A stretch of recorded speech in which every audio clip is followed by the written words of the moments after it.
This video is for entertainment purposes only.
Hey guys, how you doing? How y'all doing today?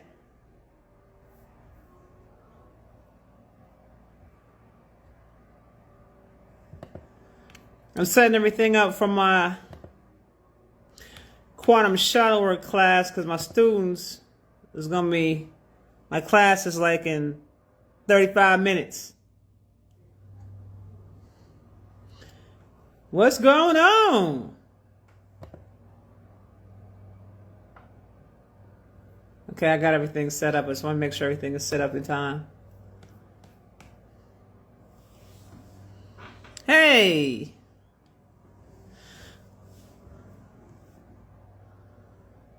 Jeez, I'm thinking I should have Grand Rising, Grand Rising. Thank you, thank you, thank you. Thank you, thank you, thank you, thank you. Hey, babies. Well, there's not many of you on here today. I should come back. Should I come back? Should I put a more hotter topic on here to get more people on here? Nah, but listen.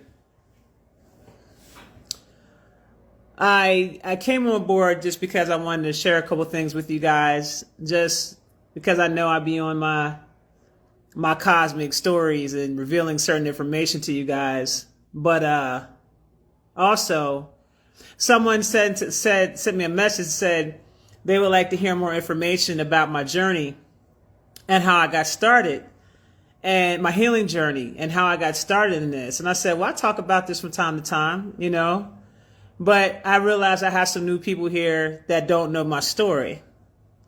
Thank you, baby. I appreciate the compliments. I appreciate the compliments. So I'm going to say this to y'all. I think that people have this misconception that when you see healers out there or you see influencers out there, that we just look like we have it all together, right? That we don't go through trials and tribulations, that we don't go to hell and back, I should say. And I want to tell you guys that's further from the truth. Healers like myself develop character through going through a lot of storms in life. Storms that we didn't ask for. especially whenever you start or you realize that you never fit in with anybody. You know what I'm saying? None of your peers, none of the people around you. I grew up being that person where I felt like I did not belong with the majority of my peers growing up. I felt like I was like a standout. Some people were like, oh, you're weird, because some of the things I like to talk about. Oh, you're strange. Oh, why do you talk about things like this? Oh, why don't you just focus on this and focus on that? Now, I want you guys to understand that I learned at a very early age. We just got live, baby. We just got live. Like, no joke, we just got on live. I want you guys to understand that at a very early age, I learned very early about people not accepting me for who I am. And I had to get into a space and grow into a space of saying, that's okay. Okay? I grew up with grown adults making fun of me. Okay? My peers making fun of me. So I want you guys to understand that when you are called to be on a particular path, it's not an easy path to be on. One, when you're having certain experiences, you can't even talk to the people around you that you would like to talk to because everybody around you is 3D. Let's just start there. You can't have these. Now, I would talk to my parents and I would tell them stuff. My mom used to look at me like I was crazy. Like, I would say things to her and she would just look at me and roll her eyes and go back to doing whatever she was doing, okay? My dad entertained me, but he didn't take anything that I was saying to him serious either. You know what I'm saying? It was like, oh, okay. Is that what happened? Ah, he would do that type of stuff, right? He wasn't really, he entertained me just because I was his daughter, okay? But he didn't care what the hell I was talking about, okay? But I do appreciate him for at least taking the time out to listen to what I had to say. Okay. But you could say I was the weird one in the family. So if people say, well, how did you get on your journey? I always knew that there was something more going on than what I was told. And religion wasn't doing it for me. Religion wasn't something that I tried. I tried and tried. We used to go to this little AME church where I used to live at. And I tried to fit in. I tried to do the holy sanctified thing. Jesus this, Jesus that. But you know how you're saying things and you don't believe anything that you're saying? It was like that for me as a kid. I didn't believe nothing that I was saying. None of the stuff that I was saying made any sense to me. But I was doing it because my auntie was very powerful in the church and she would be like, you're going to church. You're going to do this. You're going to do that. So when my parents, they didn't really force that on me. My auntie, she was always like, I'm going to bring this child close to me and we're going to hang out and she's going to go to church. And my great grandmother went to church. But hell, my great grandmother was the medicine woman for the area that we lived at, for the whole community. And when I say the medicine woman, I'm talking about Cherokee Indian. She was the medicine woman. When people would get sick, my grandmother was the one who made the concoctions and then went and treated people when they were sick on the hill. You know what I'm saying? When I was growing up as a kid. So I used to question her too, because I was like, okay, but you're holy and sanctified, but I don't know what I'm looking at right now. My grandmother, I feel as though, was a hoodooist because she was canning up a lot of things. She kept a garden. She kept a lot of herbs. I used to watch her make concoctions. I used to watch her make wines, dandelion wines, and all these other things. I didn't know what she was making. I didn't know what the hell I was looking at. And she always cooked everything from scratch. Okay? And if anybody in the family got sick, my grandmother was one that would make these concoctions and stuff, and then she would tell you to drink it. And then when you drink it, you're all better like the next day, maybe 48 hours at the most. So I didn't understand what my grandmother was doing. I just know she was the medicine woman. That's what we used to call my grandmother, the medicine woman. Okay? She said, you want to be like my grand. Listen. I feel my great grandma was a hoodooist. Now, I was fortunate enough to be able to know my great grandparents. Not many people can say that. Okay. I was fortunate enough to be able to know them and both sets of my grandparents on my mother and my father's side. You know what I'm saying? So I was fortunate enough to know them too. And I feel grateful for that. I am not the one that, parades out here of being happy because I struggled and all that. I actually can say that I come from a very big family. Like, my family's huge. You guys have no idea how big my family is. It is huge. Okay? When we do family reunions, especially on my father's side, there are so many of us that don't make no sense. Like, there's so many of us, it's ridiculous. That's how many of us there are. I mean, I'm just like, you couldn't even date anybody in the town that I grew up in because I would be too scared I would run into somebody that was family. Okay? That's how much family I have. Okay? Grandma stayed in the garden making tea. Yeah, she used to get down on the teas and stuff. She used to remember back in the day we used to see those commercials of the sun-kissed lemonade and iced tea? My grandmother was the one that would have those jars of iced tea. Sun-kissed by the sun. She used to do that type of stuff, okay? So, and she used to bake all the time. She was always baking something. Okay, she's a baker. She stayed baking every damn thing. But my grandmother was the one who taught me to be comfortable in who I am. She was the one who taught me to be very comfortable in who I am as a person. So I understood at a very early age that people weren't going to accept me for who I was. Okay? I didn't like it, but I was one of those kids that grew up feeling like I just didn't fit in. And even today, I don't care, right? You don't care about stuff like that when you get older. You don't give a damn about that. That's what gives me my power and the ability to be authentic, right? I'm not trying to be out here and be like everybody else. I don't even know what the hell that's like. And I don't even know why people do stuff like that. It really baffles me when I see people doing stuff like that. But I wanted to say to you guys that for those of you that are coming down the path to heal, I want to say to you is that this is not an easy journey. It's a lot of work that you have to put in. And in the process of you going down that path, what you're going to start noticing is you're going to start noticing you don't have a lot of things in common with the people that you used to have in common. You start off a certain way with a certain set of friends. And then as you become older and as you become wiser and as your consciousness expands, you start to realize, damn, I can't even have a conversation with these people. I can't even sit down and say, oh, well, I've had this conversation or this happened or I've had this magnificent experience. And I can't, no one will believe me if I told you this story. I can't sit down and have that conversation. That's part of the reason why when I came out back in, I've been in the conscious community for a long time, but I didn't start coming out and speaking until 2020. And when I created the platforms that I created, it was for people just like me. People who felt like they didn't fit in. People who felt like they were not able to relate to the people that they were associating with anymore. People that felt like they were alone. People that felt like that they were crazy because of the different experiences that they were having, because they were coming into their awakening and they just needed an outlet or a place that they could fit in. Nothing in common, you outgrow. That is correct. You outgrow it. And so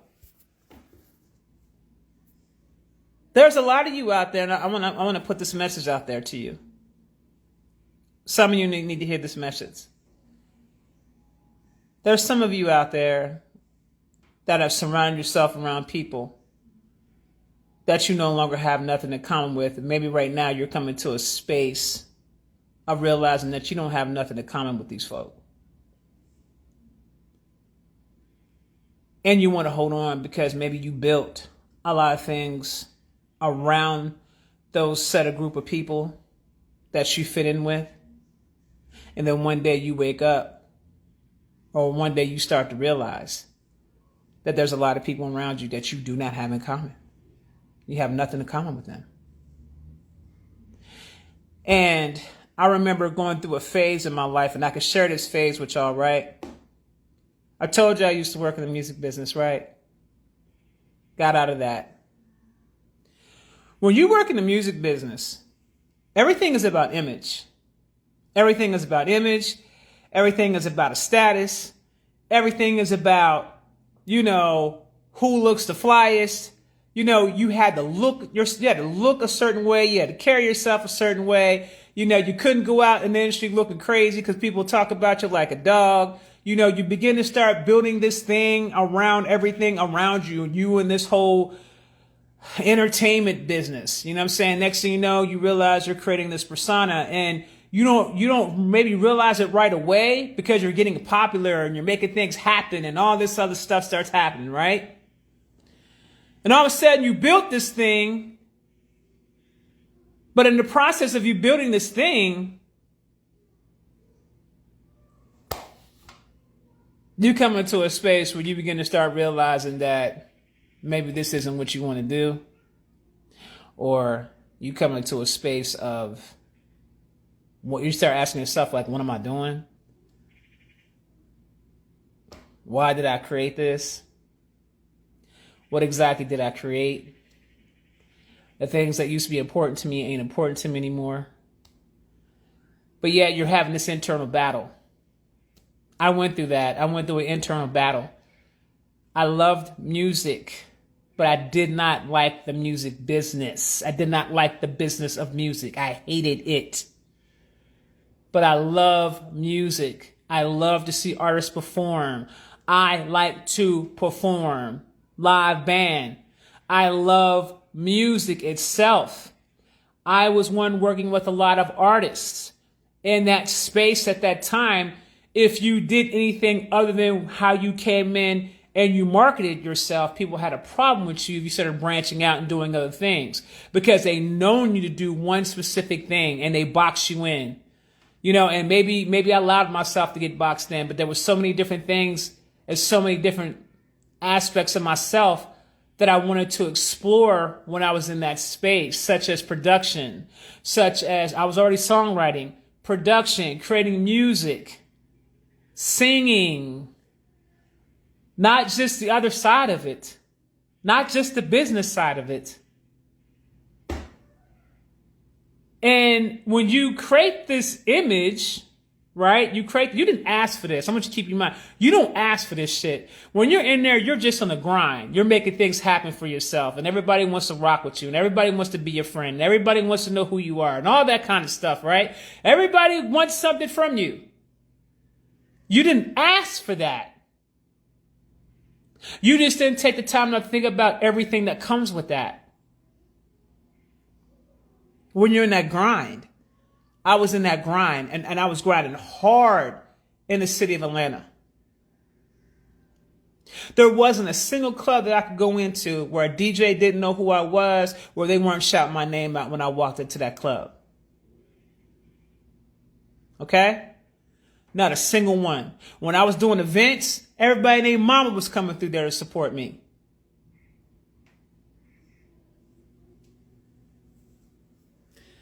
Thank you, at Sheldon Jones. And that's another thing, even coming out and singing the light language music. And then I got people criticizing me about that because they don't understand things that are high vibrational because they're operating on low vibrational level, right? They're operating low vibrational. So I remember having this internal battle before I decided I was going to leave the business of music. And that battle was, what's going to happen when I decide to leave from this? Will I still have the respect? Will I still have the accolades that came with it? Will I still have this? Will I still have that? Will I still have the connections? Will I still, all this stuff, right? All this stuff. I could show you guys countless of photos of the different people that I've worked with, countless of photos of people that I'm just being seen with. I could show you plethoras of me photos and videos and just me being on stage with T.I. and Jeezy and all types of shit. You know what I'm saying? On the stage with them niggas. You know what I'm saying? At their concerts, at their shows.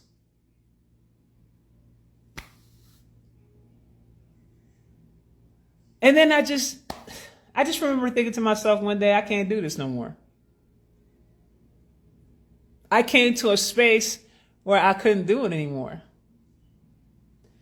That was a deeper awakening that was taking place within me. And when I started realizing that deeper awakening, it was like once I decided to really let go, when I decided to let that go in its entirety, and I stopped having that internal battle, because I know some of y'all have created situations for yourself where you feel like you're having an internal battle and you don't know what you're going to do because you built everything up around what you've always been a part of. I want to say to y'all that it's okay to grow. It's okay to let go. Because what I come to realize is that people are going to rock with you. If they rock with you, they rock with you. If they don't rock with you, they don't rock with you. And at least when I made the conscious decision to let that go, that allowed me to see who was who and what was what. So I would say my next phase of my spiritual awakening took place when I decided to let that go. Because I realized that was playing a major role in hindering me in various different ways. So when I decided to let it go, that's when more things open up for me. That's when I transition out completely. I've been in the research tradition for a very long time. And a lot of people that are in the research tradition also operated within the music business. This is when I started really focusing on becoming a full-time priestess. When I decided to let it go. And in the process of that,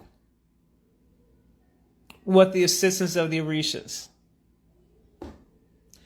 this is when everything began to really start expanding for me on a level that I never thought possible. My ancestors assisted me. They were there waiting for me the whole time. So I wanted to share this with you guys. If you guys are having some type of struggle, internal battle, internal struggle within self,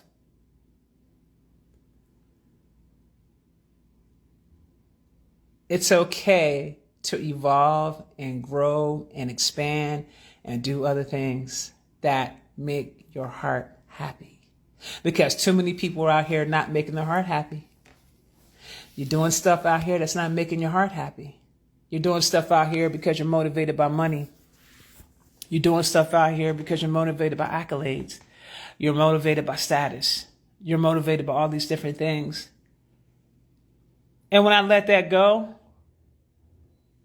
I remember them telling me, this is going to come back around to you again full circle, but in a different kind of way. I didn't understand what the Orishas meant when they told me that. What I can tell you is that everything that they told me has come to pass. So I do what I love. I love to help other people. I love to assist in helping others heal as I'm healing myself. I love to do that. I love to teach other things. I like to teach endless possibilities because there are endless possibilities. I like to expand your consciousness. As my consciousness expands, I like to expand your consciousness too. So I share things with you. And I know some of the stuff I say is so far-fetched out there for a lot of you out there. I get it. But I've come to a space where I'm okay with that too.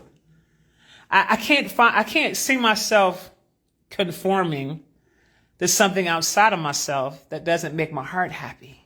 My heart has to be happy. I had to find my purpose. And I know there's a lot of you out there trying to figure out what your purpose is. There's a lot of y'all still trying to figure it out. And that's okay too. It took me a minute to find my purpose. Man, when I was in my 20s, I didn't know what the hell. I didn't know what the hell was going on. I didn't know what the hell was going on in my 20s. Hell, I didn't know what the hell was going on in my 30s. For some people, they figure it out early. For some people, they figure it out late. I'm just here to share with you, heart space to heart space, that it's okay if you're still trying to figure it out. But just remember this. When you're on your journey, the only compass that you should be following is your own. And you got to do what's best for you, what makes you happy. You can't worry about what the people around you are going to say. Because as you continue to evolve, people are going to walk out of your life, but new people are going to come in to replace them to meet you where you are. That's how this goes when you elevate. And some days and sometimes you're going to feel like, okay, it's really lonely up here at the top. It's lonely up here. Who can I talk to? I'm looking at the people now and I'm like, I remember at one point in time, I wanted to isolate myself from everybody. That wasn't what I was supposed to do. And I had to learn that lesson too. What I had to do was I had to learn how to meet people where they are. So I wasn't pushing none of my stuff onto others. I just knew that if I was going to be around certain types of individuals, I hung out with them for a specific purpose. Okay. So every once in a while, Isis likes to go to the hood, right? I do. Okay. I love to go to the hood every once in a blue moon. I like to sit with my people. I like to drink with them, talk with them, smoke with them, shoot the shit, laugh and joke. You know what I'm saying? I will do that. It's nothing for me to go to the hood and sit down and chop it up with my peoples. It's nothing for me to do that, right? I be having mad fun, right? But then I appreciate them because those are the people that keep me grounded. That's why I have a lot of fun with y'all. That's why you'll still see that other side come out. And I'll tell you, I say, look, I'm still hood now. Don't get that shit twisted. y'all don't know me like that. You know what I'm saying? You heard me tell you that. I'm not trying to be somebody that I'm not. Okay? Isis can be elegant and all that good stuff. But I'm just saying to you that I like to plug in with my peoples. You know what I'm saying? I like to sit down, I like to shoot the shit. No judgment. We just over here chilling. And it'd be mad. I be having mad fun. Okay? But then when it's time for me to check out, I check out. I'll holler back. But I don't forget my peoples. I don't forget where I come from. But I continue to keep elevating. Thank you. I feel like the hood was created for white people, then they destiny swapped. They probably did all that. I don't doubt that they didn't do it. The point I'm trying to make is that sometimes when you're in the cosmos, you got to tap in with the people to help you ground. Okay? And all I'm saying is that my folks, they help me ground. And I shoot back out. That's it. I shoot back out. There are people I still talk to. You know, they look at me, they laugh, they say, girl, you done grew so much. And then some of them are also starting to grow. I talk to them, it'd be some of the funniest conversations I have. You know what I'm saying? With my folk, it'd be the funniest stuff ever. The funniest stuff. But I'm going to tell y'all something, man. There is richness in your roots. Never forget that. There is richness in your roots. When I was younger, I used to come and spend time with the old heads in the family. I listened to the things that they used to talk about. I'm a Leo, baby. She's a Leo. I see, they know. With the Aries rising, so you know I'm fire all the way across the board. Just fiery for no reason. But I just want to deliver that message to you guys. I wanted to share a little bit about me. I wanted to give a message out to anyone out there who's having that struggle and that internal battle of how they're going to be perceived by those outside of themselves. Don't worry about how people perceive you outside of yourself, because at the end of the day, they not going where you going no way. You got your own destiny. Your soul tribe is waiting for you. Your family, your soul family, is waiting for you. Now the question is, how long is it going to take before you connect with your family?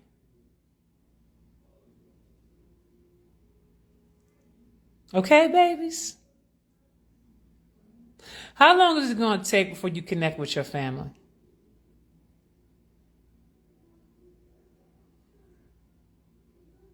Love your peoples for who they are and where they are. Don't judge them, because at one point in time you was there too.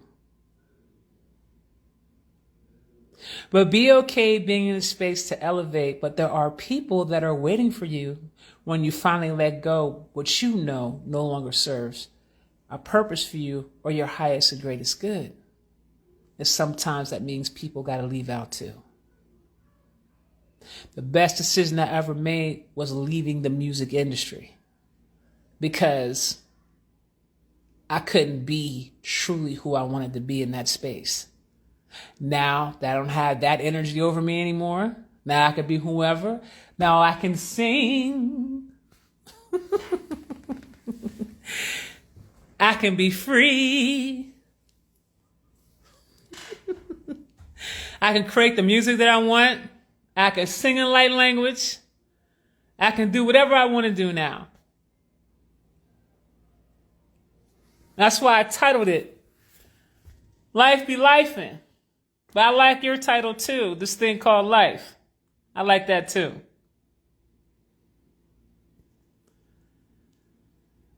I appreciate you guys for coming on board to listen to what I had to say today.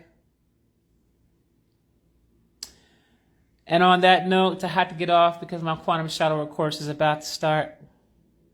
I'm glad that you got this confirmation, babies. I love y'all. Take care.